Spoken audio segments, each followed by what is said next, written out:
We're very pleased to welcome here on Surveillance today for an exclusive conversation the Prime Minister of Georgia. He's Mamuka Bakhtadze. He's the nation's foreign finance minister and, of course, has held various high positions in the private sector, such as the chief executive of the Georgian International Energy Corporation. So, Prime Minister, thank you so much, as always, for giving us a little bit of your time. I want to focus a little bit on the economy of Georgia and then move on to politics. But on the economy overall, have you seen the spillover from emerging markets, especially Turkey, hurt GDP in Georgia?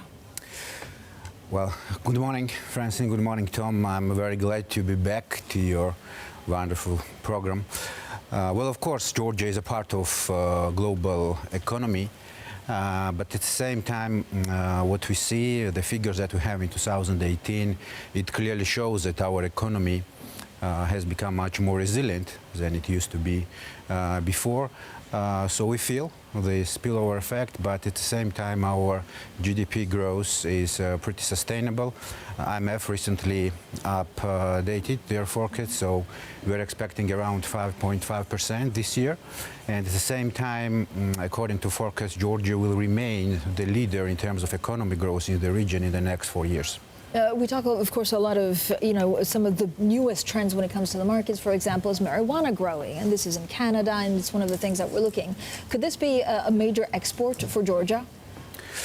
Well, of course, this market is considered as one of the most promising, let's call it like this. But at the same time, it's related to many question marks. So still in Georgia, this is under consideration. So we plan to be here more conservative. Prime Minister, when you look also at, the positioning, of course, of Georgia on the map, and we want to get, again, onto geopolitics and Russia in a second, but how can you take advantage of the Belt and Road initiatives from China? Are you in constant contact with China? And can you really be the link between Asia and Europe? Well, if you look at the map, by all means, Georgia is a natural candidate to become a regional hub. Georgia is a gateway for 8 landlocked countries. We are the only country in the region that has simultaneously free trade regimes with European Union and China and with all our neighbors. And of course, this is our vision that Georgia should become a regional hub for international business, for trade, logistics, tourism and education. This is our aspiration. And of course, we are involved in all the major projects, including Road and Belt Initiative. Mr. Prime Minister, good morning. John Mearsheimer of Chicago wrote a noted essay 4 years ago in Foreign Affairs magazine and simply said the West, and particularly the United States, overreached in NATO expansion. I know you disagree with that thesis.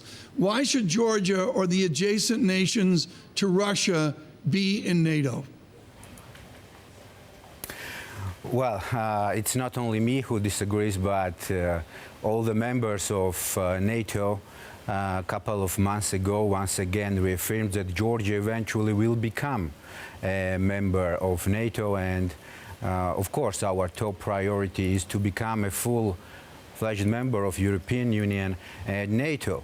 And we have a very concrete reasons for this. And of course, membership of Georgia in NATO will make our region more sustainable, more prosperous, and this is, in our opinion, in the best interest of Russia as well. And why is that? Please, that's a very important statement. Mr. Prime Minister, please explain why Mr. Putin would be advantaged by your entrance into the EU. Well, let me give you a very good example. Please. Norway, for example. Yes, when Norway was joining the NATO, of course there were some question marks like you have raised now. But what we see now is that Scandinavian region is the most developed region in the world, I would say. So NATO brings stability, it brings sustainability, and it brings prosperity. And Georgia and the region, the wider region, of course, need that. Let me again state a very important geographical fact that Georgia is at the crossroad of Europe, Asia, and the Middle East. This is one of the richest regions in the world, and it has tremendous economic potential, but we have to unlock it. We have to create opportunities for the citizens who are living in this big area, and therefore we do believe that membership of Georgia in NATO will be a big advantage not only for Georgia but for the wider region, and this is in the best interest of Russia as well. Within the delicacies of over 500 years of a Russian projection south to the Black Sea and then over to Georgia, one of the things we've constantly seen is ethnic tensions. How can Georgia, how can you assist Mr. Putin in the ethnic and the religious stability that Mr. Putin demands of southern Russia and, again, the adjacent nations?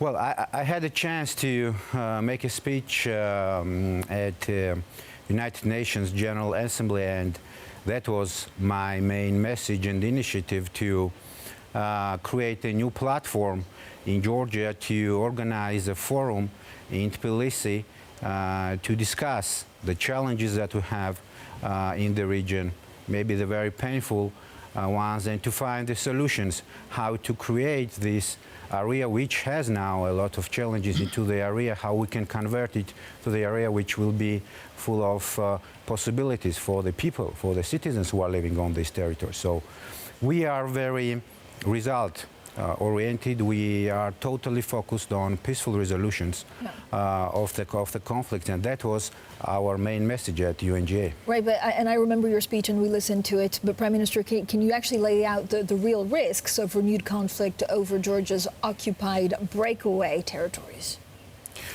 Well, what we see in Georgia, we cannot label this as an ethnic conflict. That's not right. In Georgia, we have the political conflict on these territories with Russian Federation, and the most painful challenge that we have is that we see the population increasing year after year.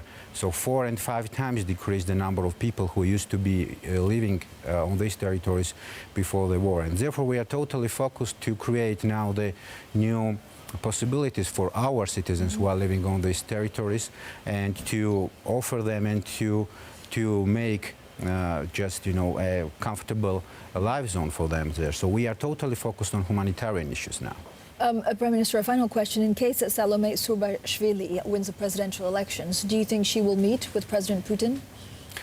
Well, we don't have a diplomatic relationship with Russia because Russia continues to occupy 20% of our territories.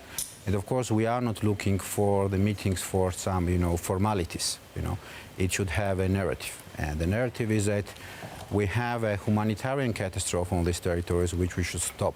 Okay? And so, therefore, such meetings can happen only if the agenda will be tangible and it will deliver a concrete results to our citizens. Prime Minister, thank you so much for joining us right here on Bloomberg Surveillance. That is Mamuka Bakhtadze, the Georgian Prime Minister.